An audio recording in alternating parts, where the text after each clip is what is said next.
mistakes or ramble on, just bear with me. This is my glass cleaner. This is might be a little detailed more than other people's videos when they tell you how to build an archetype. So if you don't have time to watch it, because it's going to be a pretty detailed message. So let's get into it. Let's go to now. Let's go to that. Go to my player stats. Okay. See my guy? He's a 96 overall. To be able to get to a 96, you have to play your My Career. You have to do your practices.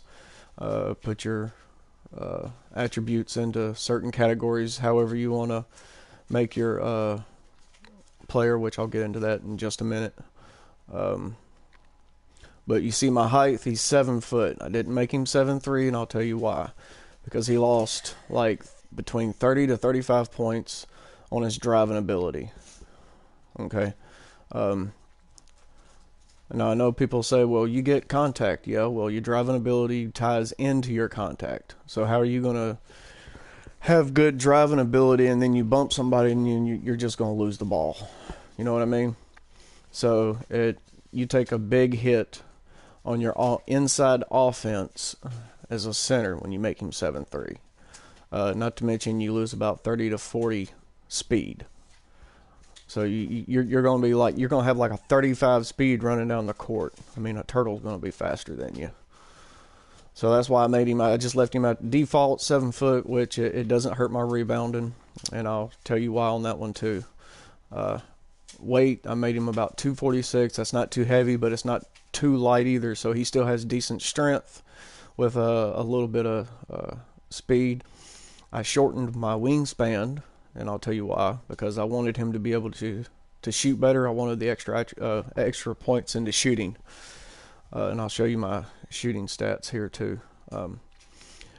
Now, if you don't mind the extra points and you want that extra help on rebounding, then you can go ahead and max out your wingspan, but it does hurt your strength. It makes your strength go down.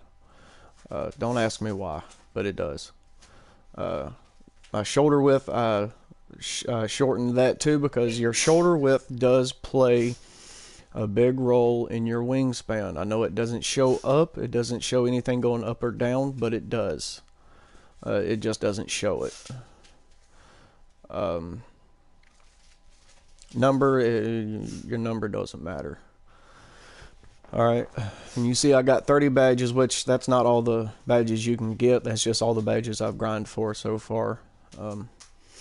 But you see my rebounding's maxed, layups and dunks are maxed, and my strength is 3. So my guy's pretty stout and pretty strong. And I'll show you the badges that you can get that'll make him even stronger when you go to the park. So let's click on my name here. Okay. Minutes played. Offensive rebounds. I get 4 a game. And I started grinding on that one a little bit late to get my hustle rebounder on Hall of Fame.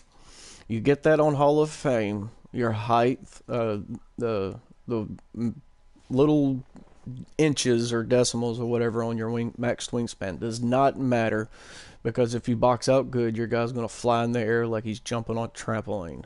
All right, so make sure you get your Hall of Fame badges. It really does not make a difference on your wingspan if you get that Hall of Fame hustle rebounder. You need about 250 offensive rebounds to get hustle rebounder on Hall of Fame, and 900 defensive. Okay. Now to get your grand badge, you need about 20 to 25 to 30 rebounds per game for about 15 games straight. You do that, you'll get that grand badge. All right. Says per games. If you get break starter, try to get dimer. I don't have dimer, but try to get dimer. Dimer helps.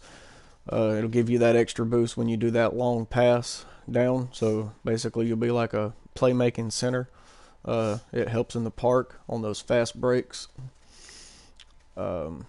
Now you see my field goal percentage. My field goal percentage in my career is 5.33 at the 3-point line. In the park, it's like 4.87. All right, and I have a buddy in the party that can verify that my glass cleaner can shoot threes. Field goal percentage is 7.14. That helps when you get putback king. Putback king is a big key as a center. You need that badge as a glass cleaner. All right, because if you're, it helps you finish. It gives you a big bar when you're putting it back up. All right, let's go to my stats. Okay, my close shot. I don't really take too many close shots. It's a 55. My mid range is an 80. An 80 mid range right there. You can see it right there on the screen. 80. All right. My 3-point shooting percentage is my 3-point shot rating is 65, and that is as a glass cleaner. Okay. Shooting off the dribble, I don't shoot off the dribble. Shot IQ. Shot IQ helps. It lets you be able to shoot a little bit quicker, knowing when to shoot it, when not to. Free throw percentage. If you play a lot of Pro-Am, get your free throws up. All right. You don't want to look stupid going in free throws. My standing layup, look at that, 93. 93 standing layup. The driving layup is 77. Standing dunk is 91, and my driving dunk is 80. All right, that's almost just as good as an athletic finisher and an athletic finisher or a slasher. So basically, my center can slash just like an athletic finisher and a slasher. Contact dunk is an 83. Ball control, 61 ball control as a center. That is really good, really good. Now if you made him 7'3", 340, boy, that's going to go down to like 35. All right, you come into the paint and I got pickpocket and I got park bully, I'm going to steal it from you. All right, I get a lot of steals even off playmakers. Ball control, passing accuracy is a 60. That's pretty good. It's maxed out. Passing vision and passing IQ is 70. Hands is 82. This is a big key for people who wants to know how you get your defense up higher. Get your hands up. It helps with your stealing. It helps with diving for balls. It helps with rebounds. You need quick hands. You got slow hands, you're not going to be able to do very much. So that helps on your hands. My post control, hook, fade, and is a 70, and that's not even maxed out. I think it's only like halfway. So I can make this guy also a post player if I wanted to. And this is another big key.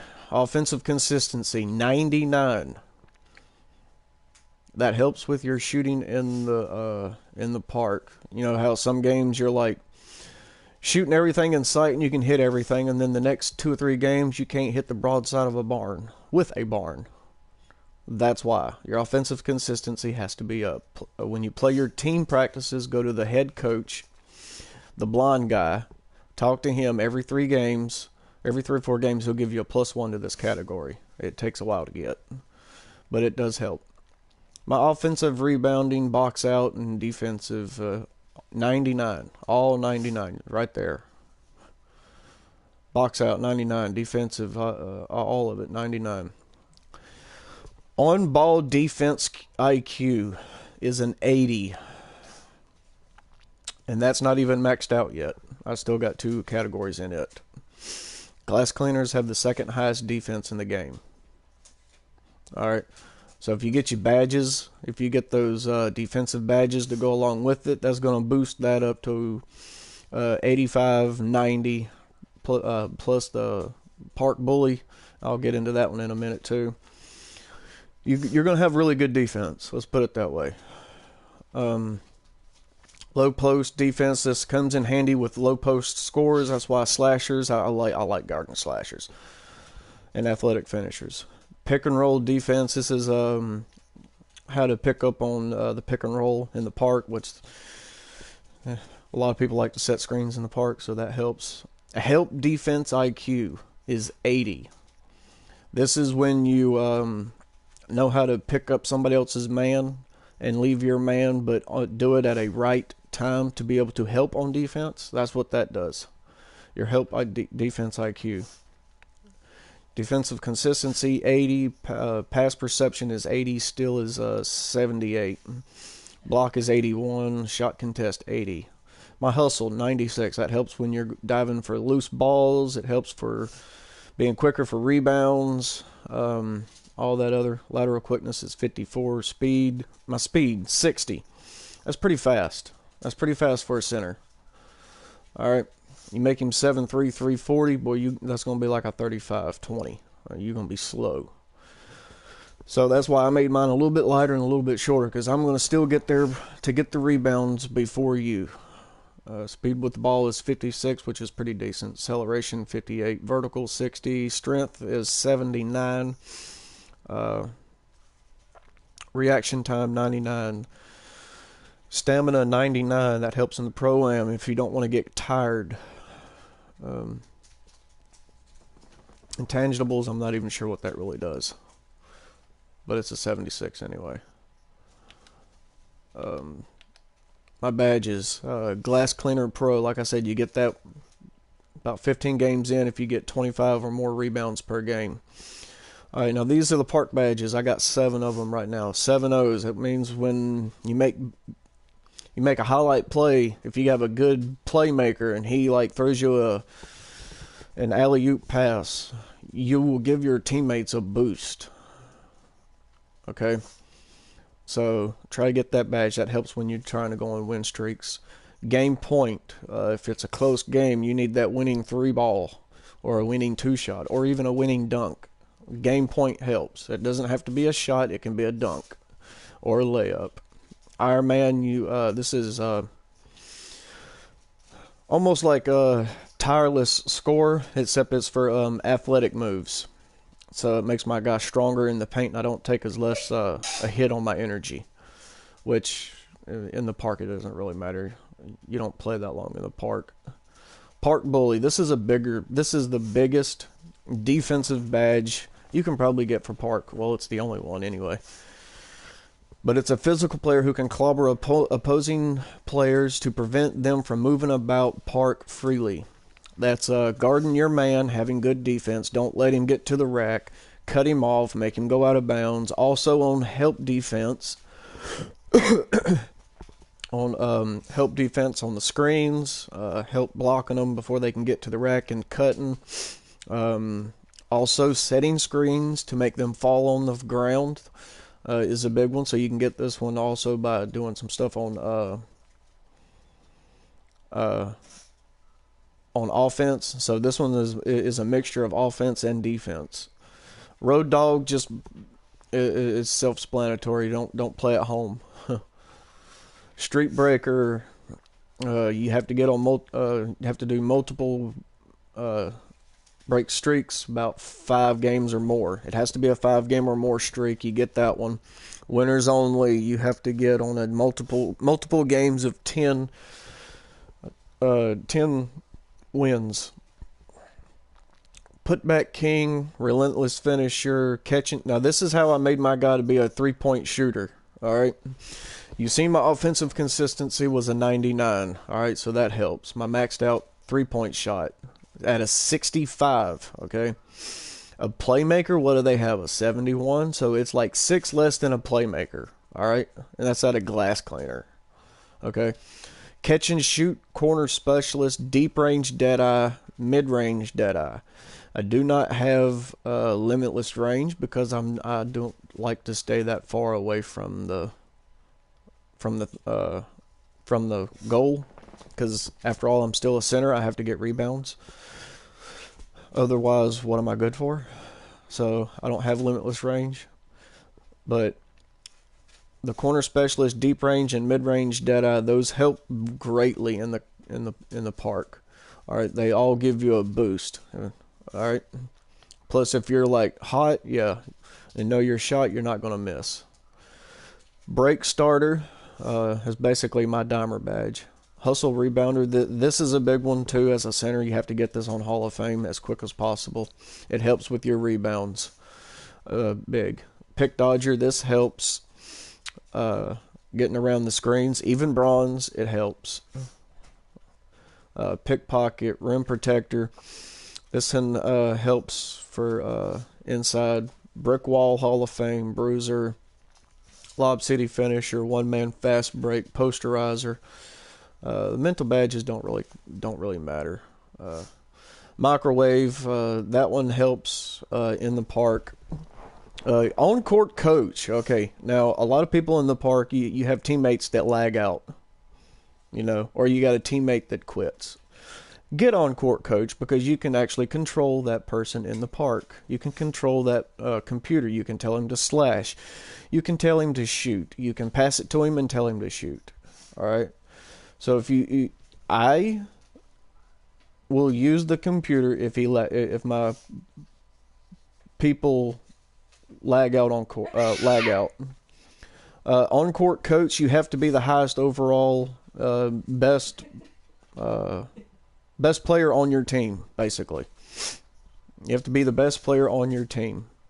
Higher overall everything to get on court coach. And this helps in the park if you have somebody that lags out.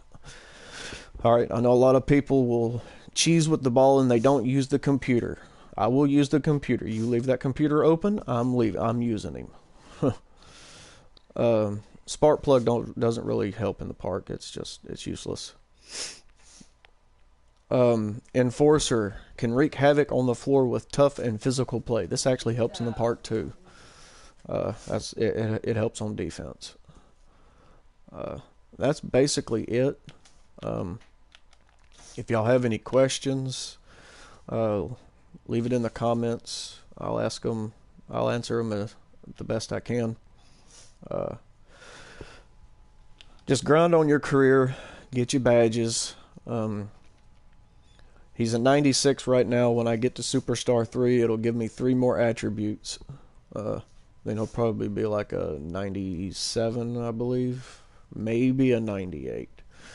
I can't get to a 99 until you get to Superstar 5, which I doubt I'll get, because I'm not on here that much.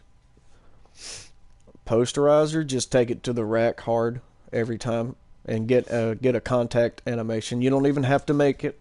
You don't have to make it. You can brick it, but you have to get that contact animation to get posterizer. You have to contact dunks. I was talking about relentless finisher. Damn, I'm stupid. Relentless finisher. Just make contacts. You don't have to make them.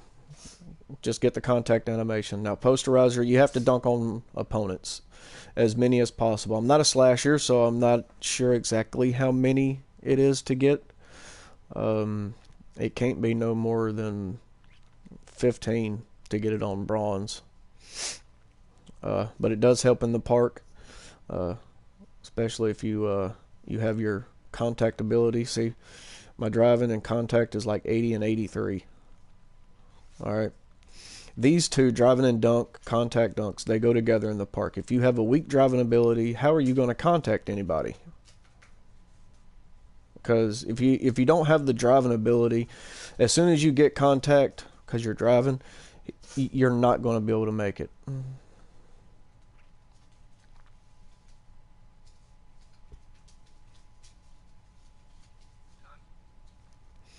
But if y'all have any questions, just let me know. And that's all I got for today. I have other archetypes that I know how to make. If y'all want me to show you how to make other archetypes, let me know. But this is my guy. I don't have all the badges in my career. I don't have the patience for it. I just got the ones that I primarily use. So